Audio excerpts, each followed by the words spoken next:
Hey guys, it's X, and welcome to another Starcraft 2 commentary. And this is something a little bit different from what I usually do.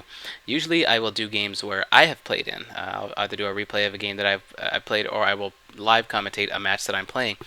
And this is something a little bit different. This is a player by the name of Peanut, and those of you in the Starcraft know, you know this name, Peanut SC. She's been a fairly prominent name in the Brood War and Starcraft as a whole. In that scene, in the whole Starcraft scene, she's been a fairly prominent name.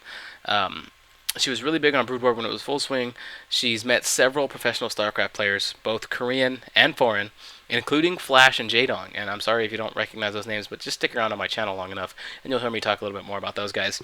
Um, she was interviewed a couple of years ago by a magazine or a newspaper in Korea. I forget the name, Ilgan Sports, I think, like that, something like that. I'm sorry if I got the name wrong or if I mispronounced it. But it's basically the equivalent of Sports Illustrated here in America. It's a very popular publication over there, and she's conducted some interviews of her own actually, like with Klazart. He's considered the godfather or grandfather of all English StarCraft commentary, so that's a big achievement on her part. She's also recently spent some time in the Smash Brothers scene, and she's announced her return to StarCraft. And there's a link in the video description right now that's to her blog post, and in it she outlines a very rigorous StarCraft training schedule for herself. Her goal is in the next 4 weeks to become a very high-level StarCraft player, either in the Diamond or Platinum leagues, and I really wish her luck in that. And she's starting at the very bottom. In fact, this game that you're about to watch is one of her 5 placement matches, and I don't know what's going to happen. I haven't watched this game before. Peanut, I would like to thank you very much for giving me the opportunity to cast these games for you. I am a new commentator, so hopefully we can both grow in what we're trying to do. As for all my viewers, let's go ahead and get the match started, because in the beginning there's not a whole lot happening. But as you can see, Peanut does have a very a long StarCraft resume and a gaming resume as a whole, and that's something I strongly respect, because I do make a whole lot of my life gaming. Gaming is a really big part of who I am, so I really respect what she's doing. Again, the link to her blog post is in the video description, and a link to her YouTube channel is also in the video description. I encourage you guys to check both of those out.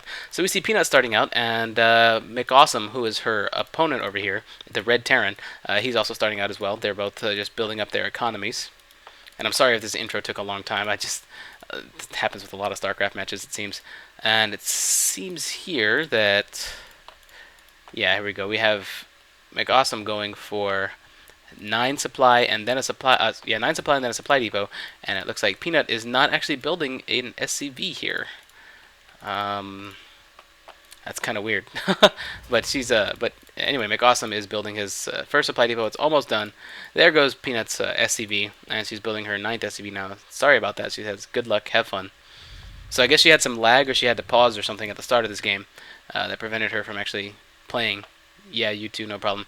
Yeah, this is a replay, so we don't see the normal little screen that pops up if somebody is disconnecting or has latency problems. So I guess she must have had some lag. She sends a second SCV out to begin building a barracks, but she's not able to, because with the latest patch, you have to build a supply depot before you can build a barracks.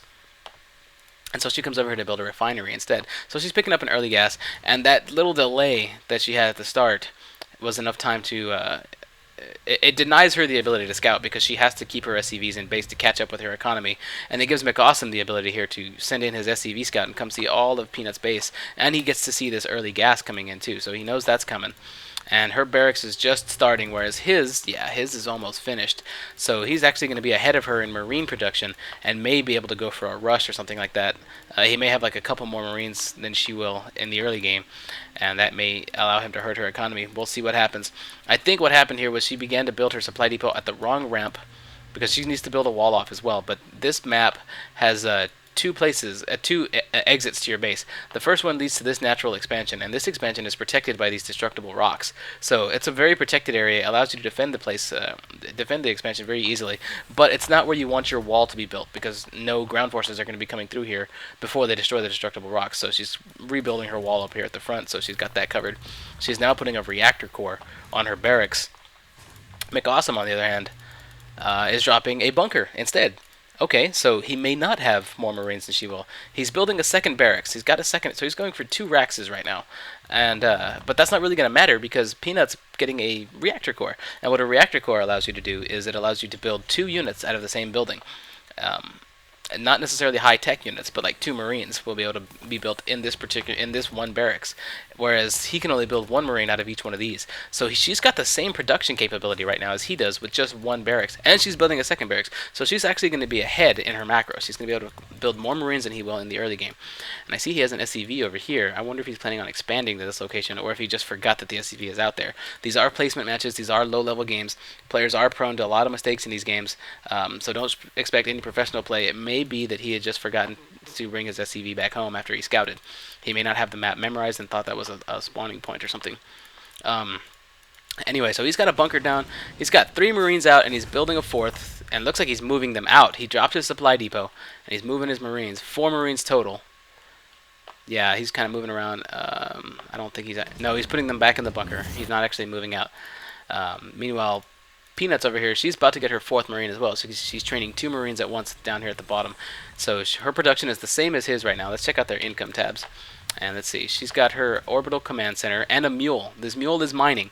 So we can see, if you look in the top left of the screen right here, you'll see where it says harvesters and income. You can see she's got more income than he does. She's jumping between 700 and 800, and he's at about 500 to 600 or so. This is because she has decided to use her mules, and she's got another one summoned right here. So this mule is actually going to begin harvesting minerals faster than he can. He is building an expansion over here, though, so McAwesome is building a little hidden expansion, and I'll explain why that's hidden in just a moment. But you can see that the mules are able to outproduce minerals, whereas he's been using his well, no, he hasn't used his energy on very much, actually. What did he use? Did he scan somewhere? I think he may have scanned her base. Let's see what he... Well, no, that wouldn't be able to tell there. Yeah, see, he's using his energy on scans. So he's using his energy on scans, and that's not allowing him to produce mules, which means his economy is actually hurting. But his economy will pick back up once he gets this expansion here. Now, if you'll notice, there are 2 spawn points on this map. There's the one in the lower right where Peanut has spawned, and there's the one in the top left, which is where McAwesome has spawned. And whenever you're scouting, usually troops will move down this ramp right here, and then they'll move through the ground this way and up into your opponent's base. So you can see it's a straight line to scout here, and that leaves no room for scouts to actually come look at this area or at this area over here in the lower left. So this is a hidden expansion. There's really no reason for Peanut to come check over here, because most players are going to expand over here to their natural, which is defended by these rocks. So this is a pretty sneaky move on McAwesome's part. I like that expansion. There's really no reason for Peanut to scan there. She has no reason to suspect that there's going to be a base there right now. So that does give him a little bit of a sneaky advantage. If she does scan here to check for a base, she's not going to see an expansion. She's going to think she's ahead the whole time, and really he's going to have some economy pumping over here unless she sends some scouts out. She does have a siege tank ready now with her factory. And she is her tech lab is researching siege tech. He does scan her base, and he does see the siege tank though. So I think he may be planning on moving out, but that's going to deter him, because the siege tank, once it hits siege mode, will be able to defend that area very easily by itself against just infantry. He's going to need siege tanks of his own to be able to take that out, or maybe some banshees, something. So point is, he can't move out right now. So he is getting a siege tank of his own. He's got his factory, and he's got a tech lab coming in, so that will allow him to build siege tanks. And he's dropping a starport, probably for medevacs. If he gets medevacs, then he can just bypass the front door altogether, because then he can drop them. He can drop troops back here, and Peanut will be in a world of hurt, because then she'll have to move her troops back to fight. Meanwhile, he does have his expansion saturated, and Peanut probably needs to expand as well, although, if you'll notice, he's got 2 bases running right now, and you'll look at the income tab in the top left, you can see he's only at 900 minerals or so, and Peanut's at about 900 to 980. So she is keeping up with just these mules. These mules are spectacular units. She's got 1 base and still has the same economy as he has, and she's got the same army production as he does. So it's a very even match right now. He's got his starport finished. He's probably going to begin building some medevacs out of this to support his large number of infantry. He has more units overall than Peanut does, and she's lowering her supply depot. She's sending out a couple of scouts. I like this better than I like seeing a player use comsats in the early game. See, she's got her Marines, and they're going to move in that scouting route that I showed you before. She's probably going to send them in to come check out what he's got at his front door, and because she's scouting with these 2 Marines, she's saving the energy in her command center so that she can build these mules and continue to produce them and continue to keep her economy high. So instead of having to build a whole second base, she's able to keep up, and she just uses these 100 minerals for these Marines to come and scout the front door. Let's see what she can find out. She comes and attacks. She sees the bunker. She falls back. She knows that there's a wall here. Let's see what exactly she saw. We'll switch to just her view. And she saw a couple of reactor cores. So she's got to suspect those are barracks, and she sees the bunker, so she knows she's got some defense and the tech lab on the barracks. So she knows there's a bio build coming. Switch back to everyone's view here. Okay, there we go. Switch back to her view, and now she's taken this Zelnaga watchtower with her marine. The Zelnaga watchtower does give her sight in this big, wide radius, but it doesn't have enough sight to see this command center, so she still doesn't know that that's there. Let's see, in her base, she's got some more Marauders, some more Marines. She's got several tanks. She's got a lot of tanks. I think she has the superior army right now. Let's take a look at McAwesome. He's got more troops. He's got more Marines on the ground and some medevacs, but and he's moving out, actually. I think he's going in for an attack. If she just stays bunkered up in her base, she's going to be able to decimate this army. But she's not. She's moving out. She's moving out too. She's planning on making an attack. She wants to get aggressive as well. They seem to be on the same wavelength. They're both fairly even. Their economies are about the same. Their armies are about the same. Actually, McAwesome's is beginning to pick up. McAwesome's economy is beginning to pick up because he's got more SCVs at his expansion. But Peanut has expanded as well. So yeah, their economies are about the same, or they're about to be on par, and their armies are about the same. But I think hers is superior because of these siege tanks. Siege tanks can devastate these Marines before the medevacs can heal them. And she's only got, McAwesome's only got one siege tank to combat her 3. And so we got an SCV leading the charge. That's not a good idea. Poor thing is going to run into these Marines and Marauders first.